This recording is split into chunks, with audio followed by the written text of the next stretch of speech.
Hello everyone. I have been playing and making videos for Path of Exile 1 and 2 for the last 8 months, and on April 7th around 11 p.m. Eastern Time, my account was banned. Grinding Gear Games, the makers of Path of Exile 1 and 2, also known as GGG, also banned 300 other accounts along with mine for abusing an item exploit. I do not know what that means since we use the item in its intended way with no bugs, cheats, or third-party software. As of posting this video, GGG has had no personal contact with me, their support team would answer none of my questions, and continually repeated for me to put in a ban appeal. I did do that, and my ban appeal has been pending for over 24 hours. This video goes over the events that led up to my ban, and why the ban is just GGG's overreaction to their embarrassing game design, and they have no real reason behind why players should have been banned. So the story of the ban begins with me staring at my phone at 3 a.m. after playing Path of Exile 2 for about 12 hours that day. I was on my phone looking at the new uniques that were added to the game in the newest Dawn of the Hunt patch to see if there was anything interesting that I could use in my build. As I was scrolling, I came across this unique tablet that has a description that would make any Path of Exile player drop their jaw in amazement at what it does. First, I do need to give a little education on Path of Exile mechanics so you can understand what GGG consciously put into their game. Tablets like the one I found are items that you can put into towers to modify the maps that are around the tower and enhance the mechanics that are in those maps and how you farm them. The mechanic this tablet deals with is the Ritual League mechanic, where in your maps you kill enemies in a circle and these enemies give you points that you can spend on loot in a menu. Besides buying items in this menu, there are two other things you can do. The first thing is, if an item is too expensive to buy, you can defer it. Deferring the item costs a small percent of the cost of the item, and it will make it so it appears in future maps at a discount, so you can either afford to buy it or defer it again. The second thing you can do is re-rolling, and this is what this unique tablet that I found affects, and is the center of the ban. Rerolling is what it sounds like, where you can pay some of the points that you got from killing enemies to reroll the loots in the menu if you didn't find anything that you wanted. Rerolling also has a limit of how many times you can do it, regardless of how many points you have to spend. By default, you can reroll only twice, but there are ways to modify this in Path of Exile, with the high end being around 10 rerolls in the recent Path of Exile 1 Pharesia Event League. So what this unique tablet does is completely take the limiter off and lets you reroll as much as you want, and the only thing that's limiting you is the amount of points you earn from the enemies. Upon seeing this tablet, I immediately thought of these other tablets that let you reduce the cost of rerolling, and so would every other Path of Exile player who put any thought or care into farming Ritual in Path of Exile 2. These tablets have existed since the beginning of the game, and you have always been able to make the cost of rerolling 0. So clearly, you're supposed to pair these together and reroll until you find extremely rare items, right? Well, if you thought yes, well, GG gamer, you're now banned. Now, of course, I realized how awesome this would be, so I decided to not go to bed and set up this farming strategy with these tablets to see if this was really possible, since it sounds too good to be true. Now, since I know how to play the game and understand basic math, not only did I set up the farm to make re-rolling free, but there are also tablets that make deferring have reduced cost also. So along with making re-rolling cost 0, I made deferring cost 0. So let's say I get 2,000 points from killing enemies in the ritual circles in a map. When I open the loot menu, I could infinitely re-roll for free until I found a high value item, and then defer that item for absolutely free, so it would stay in my menus and become cheaper and cheaper every time I deferred it, and I would still have my 2,000 points. The only thing that is limiting the farm then is the deferral limit. After you deferred about 50 items, you couldn't defer more, so you were forced to make room by buying one of the items that you deferred at an extremely low price, ranging from 1 to 150 points, since it won't let you make an item cost 0. Generally speaking, you could buy 25 extremely rare items per 1,000 points that you earned in a map. This farm took me 3 hours to set up, and I was enthralled with how perfect it worked. Once I found out it worked, I immediately made a video on it, because that is what I do. My channel is me explaining and showing off the cool and unique things that I do in Path of Exile. These tablets and atlas points that I use to make this farming strategy work exactly how they say they do, so I felt safe posting this video. Was I aware that the farm was maybe the most profitable farm to ever exist in Path of Exile? Yes, I did. That is only temporary, though. With any farming strategy in Path of Exile, when it is discovered and becomes popular, the loot you get from the farm sells for cheaper, and the cost of the items to make that farm work, such as the tablets, goes up and gets more expensive. Supply and demand would have absolutely shifted the profitability of this farm if it stayed in the game. After the video, did I continue to use this strategy? Absolutely. I stayed up till about 11 a.m. clicking reroll, and I took a 4-hour nap, woke up, clicked reroll for a few more hours until GGG disabled the farm around 5 p.m. Then, around 11 p.m., they released their first statement and banned me and around 300 other people with no more explanation. Then, 20 hours later, they released another statement with a bit more information. This ban is an account ban. When you are account banned, you are unable to log into Path of Exile 2 or Path of Exile 1. This means you don't have access to your stash tabs, which are bought with real money, and are required to play the game correctly. This means if you want to play Path of Exile, you are permitted to make another account and play on that, but you would have to rebuy the stash tabs, and if you want to play Path of Exile 2, you have to pay the $30 GGG wants from you to beta test their game for them. So essentially, an account ban can be looked at as deleting your money or putting you on timeout if they decide to unban your account. Which, in their second statement, they did say this ban was only the length of a league. Sadly, no one knows the length of a league anymore, with Path of Exile's 1 league now sitting at over 8 months long. Am I banned from both games till the new Path of Exile 2 league or the new Path of Exile 1 league? Who knows? I asked their support and they were no help at all, and my ban appeal is still pending, as I said in the intro. Also, when you are account banned, you lose access to all the time and thought you put into your characters, because you don't have access to them. This doesn't matter much to me since I hold my achievements in my head and on my YouTube channel, nor do I have any functional characters in Standard. For the others who got banned, this may cut very deep for them and could be worse than losing money. Okay, so that was all the events of the ban and catches you up on everything. The rest of the video is my thoughts to why I did what GGG and so many others in the community are condemning and why they are wrong for banning players in this situation. The backlash of this ritual farm should be aimed at GGG and not their players. GGG should be apologizing for putting in such an obviously broken item if they think the outcome was so awful. Okay, so why did I use this farm that was so obviously strong? Well, not only did I want to get the currency and time back that I spent on seeing if this idea worked, I wanted to set myself up for the league. The videos I make on my channel are of builds I find interesting and are usually off meta, but I still try to make them as strong as possible. This usually means that I spend a lot of currency to make builds that will not make a lot of currency. This cycle is painful, so it was my goal this league to make the strongest league starter that I could and farm as hard as I could to make more builds and videos since this is what I love doing and this is my job. Of course, I farmed the fuck out of this strategy I discovered. I'd say the value of everything I farmed was about 300 to 400 divines. I liquidated about 80 divines worth and left the rest of my stash to either use or sell, depending on how GGG decided to handle the farm. I could have made more or less than my estimate. So why do I think that getting banned even though I made so much currency is absurd? Well, the most obvious and simple reason that many people on the internet understand and agree with is that there was no bug or unintended mechanic used. It's clear as day what these tablets do and say. The reduced deferring and rerolling cost tablets have always been in the game, and the new unique tablet that enables this whole thing does exactly what it says, and the wording of it clearly is inviting you to do infinite rerolls. Path of Exile is a game of finding items and combining them with other items to make unintended and interesting outcomes. What I did here was not that. This was simple and obvious to anyone who has played the game. It's truly embarrassing that they ever added that unique tablet in the first place. Whoever has designed the tablet and whoever approved it does not understand Path of Exile's endgame at a basic level in either patch 0.1 or patch 0.2.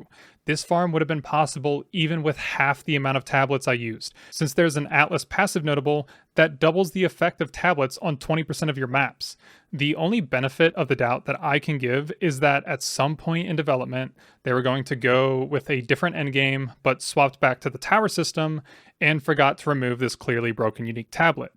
Even then, it is a major mistake on their part, and they have yet to claim it as so, and instead banned players for playing the game correctly. Now, I want to talk about the grounds that I was banned on. In GGG's public posts, they say we were banned for exploiting. I'm so tired of seeing that word being used to describe a reason for banning someone. People clearly just make up a definition in their head of what exploiting means and assign it to random things that they don't like. If GGG really bans people for what exploiting actually means, no one would be left playing the game.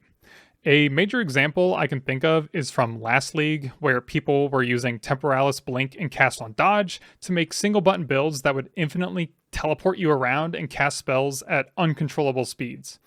There was also monk builds that stacked attack speed so they could hold down attack and go faster than any amount of movement speed that you could actually reasonably put on a build, and then they combo that with herald skills, completely annihilating screens of enemies. These builds obliterated maps and farmed currency faster than almost any other build by a large margin. Clearly, those builds would fit the same definition of exploiting that these people seem to make up in their heads. Those builds were obviously not intended design of the game, since their mechanics were changed and nerfed in patch 0.2. Those builds were so polarizing that they skyrocketed the price of everything and made most things unaffordable unless you farmed with those builds. So why are people who use them not banned for exploiting the game? A farming strategy is the same as a build. You use items along with your passive trees to create your own outcome. There are tons of other things in the game that you can exploit, such as logging out of the game to avoid dying. GGG needs to come up with a real reason for banning people at the very least, and not just ban on the grounds of a buzzword, such as exploit. Also, the line that GGG drew in calling this an exploit in their second statement was that we reduce the cost to defer items along with having infinite rerolls, which means using the unique tablet and the reduced reroll tablets. So was it okay to have only infinite rerolls and then look for the most valuable of the valuable items? Because that would have been possible with one single tower and required no tower overlap. Okay, so to prove that you could get infinite rerolls with one tower, right here is what you would do. This is the tower tablet insert menu. You can now insert 3 tablets into each tower. And so you would use this unique tablet that gave you infinite rerolls. And then you would use the 2 reduced cost of rerolling tablets that we've been talking about. You do have to make sure that it was 15% because it ranges from 10 to 15%. You had to get 15%. And then what you would do on your Atlas passive skill tree is take these nodes here that increase the effect of the modifiers on your tablets. And so there's 4 nodes of 8%, which is 32%. So for each tablet, it would be the 15% reduced cost of rerolling times 1.32 is 19.8. And in Path of Exile, you always round down. So you would get 19%. And then we have 2 tablets. So that is 38% reduced cost of rerolling. And then this node here gives a 20% chance for double effect of precursor tablets on your maps. So that means in 1 in 5 maps, you would just blast through the maps until you got this to proc. You would have 76% reduced cost of rerolling. So where do you get the last 24% to make it 100% reduced? This node right here. You run 1 boss fight, the Ritual Pinnacle boss. You take this, and now you have 100% reduced cost of rerolling on 1 in 5 maps, and you just search for whatever item you want.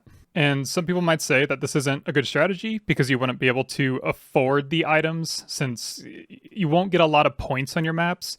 Well, you just don't suck at the game. You take increased pack size, more monsters, stuff like that. You roll pack size on your maps, and then you can just get someone to run boss fights for you in softcore. That's not an exploit, not bannable for some reason. You're forcing your own progression, so I would feel like that's like an exploit. But here you just take, like, you run the boss fights to get more of these points and enhance the rituals. And so you would take this, so there's always 4 ritual altars or 4 circles in the map where you kill enemies to accumulate points, or tribute, it's called. And then you take this, which actually not a lot of videos would tell you to take this node, but I've been doing this for 4 months now. This node's very good because in Path of Exile 2, monsters don't actually spawn inside the maps, and the maps are so giant that the monsters, when they do spawn, actually never spawn inside the ritual circle. So this node here forces monsters to spawn inside your ritual and gives you a ton of points and is modified by your pack size. So that's like kind of an exploit since the game's not designed to spawn monsters in maps. And then you take this here where you get 15% 50% deferral, reduced cost. Sorry, I'm speaking like an idiot. But yeah, you just don't have to afford to buy these items. You just defer them, and it's going to be 50% off. You're going to get a ton of points, and you could just do this. Like 3 days into the league, did they want players to sit there and reroll for hours and hours and hours until they found the one item they were looking for, and that was okay with them? Also, how much deferral reduction was okay? Was the problem hitting 100% deferral reduction? Was it okay at just 99%? Or was 50% okay, since there's a notable Atlas passive that gives you 50% deferral reduction? So the only thing I can take away from this is as long as you were bad at the game and ran a suboptimal farming strategy, you might have made a great profit still, but you're not an exploiter by GGG's definition, and you get to keep your account. Congrats on not crossing that imaginary line. Next, how was I supposed to know that this was something that would be bannable? From as far as I can tell, GGG never put out a statement telling people to stop. And as the person who made the video on the strategy, I never even got a message from GGG telling me it was wrong or to take down the video. Next, I just assumed that this unique tablet was a specific design decision, especially since they put such an emphasis on patch 0.2 improving endgame. Obviously, sitting there and clicking reroll is ridiculous, boring, and bad design, but does that mean I should have known that it was bannable? Path of Exile 2 needs a lot of work, and what the devs want and not want has been very unclear for the last 4 months. Next, did I submit a bug report? No, it wasn't a bug. Everything I used to make the farm did exactly what it said it did, which is actually uncommon in Path of Exile 2's early access. Also, saying everything worked correctly in the farm isn't entirely true. The unique tablet didn't work exactly how it said it did. Not the infinite re-rolling line of text, that worked perfectly fine. It's the part that no one cared about, where favors have increased tribute cost. Favors are the loot you buy, and tribute is the points you buy with and get from killing enemies in the ritual circle. Increasing the cost of the favors with this unique tablet shouldn't increase the amount of deferral reduction you need to make the deferral cost 0, since deferral is a percent of the cost of the item, so 100% deferral reduction should always make the deferral cost 0, regardless of how much this unique tablet increased the cost of the item. That's not how it worked though. You can see here that in my original video on the strategy, I had 106% deferral reduction, but it cost me some tribute to defer the item. After I fixed the strategy and added more deferral reduction, probably around like 125%, the favors cost 0 to defer. That was really not important to tell you, and I definitely just made a few head spin, but I wanted to show that things not working the way they say they do is pretty common in Path of Exile 2. What I and the other 300 players were banned for was not taking advantage of something like this.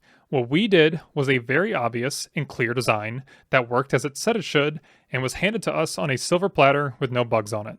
Moving on to maybe the most annoying thing that I have to talk about is people who spout out that us who were banned were affecting the economy, and that's why we should be banned. Affecting the economy is just another buzzword phrase people seem to just throw around. Also, in GGG's post on the bans, they talked about it having a small economic impact. Yes, every strong farming strategy and every strong build affects the economy in Path of Exile. That doesn't mean they should get to pick and choose who they ban just based on nothing. They simply could have just cleaned out the currency from us players, and if that's all they cared about, and not banned us for their blatantly obvious mistake. When talking about the economy, I'm assuming that they're talking about the major currencies that are in rituals. Those are divines and mirrors. I farmed maybe 30 raw divines over the many hours and thousands of rerolls. I never found a mirror the entire time. I joked about trying to find one in my YouTube video, but eventually, after thousands of rerolls, I just started to assume that GGG took them out of the ritual because of this unique tablet. Also, I thought they designed the game around the items they put into it. This ended up not being the case, and I learned after the strategy was nerfed that there were streamers who found a mirror or two using this strategy. There are also some other items in rituals that are worth deferring and taking. These are called omens, and they have varying rarity and prices. These items are not used as normal currency like divines and mirrors are for trade. They are used to craft powerful endgame items. I was hoping that all the omens that were being farmed would increase the supply so much that it would make crafting more available to myself and other players, since some of these omens are designed to be so rare that they're only available to the top 0.1% of players. These players, or groups of players, use these omens in massive quantities to create perfect gear called mirror items. I'm not exactly sure what the point is that I'm trying to get to here, because I don't understand what other people are trying to say when they talk about the economic impact. Maybe this farming strategy would have caused some inflation, but also maybe this strategy would have given endgame crafting to more people in softcore. GGG could have just removed the divines and mirrors from the rituals instead of changing the tablet and banning players. And what would the economic outcome have been then? There's so many ifs, ands, or buts to this whole situation that banning the players so certainly and taking no responsibility is crazy to me. There is one last thing I have to touch on, and that is my Path of Exile account page has my reason for ban listed as breaching terms of use. I'm pretty sure that this was a ban first and ask questions later type of thing, so this is probably just a placeholder, but because support won't answer any of my questions and my ban appeal has yet to be answered, I'm not sure. And what I found is that Path of Exile's terms of use is the worst terms of use I have ever seen for a game when describing unwanted bannable behavior in their game. Even Ark Survival Evolved and Ark Survival Ascended have better descriptions of what you aren't allowed to do in their game. From what I could find in the terms of use, there was no definition of exploit or economic abuse or anything that could describe why I was actually banned. I'm not saying that there isn't a reason in there, but there is nothing obvious that I could find. In conclusion, GGG has illogically banned 301 people who paid to beta test their game for them. They did this to deflect blame from themselves over their own horrible game design. These players abused no bugs, no cheats, and no third-party software. They simply used the items that they were given to them in true Path of Exile spirit, the game of spreadsheets, math, and optimization.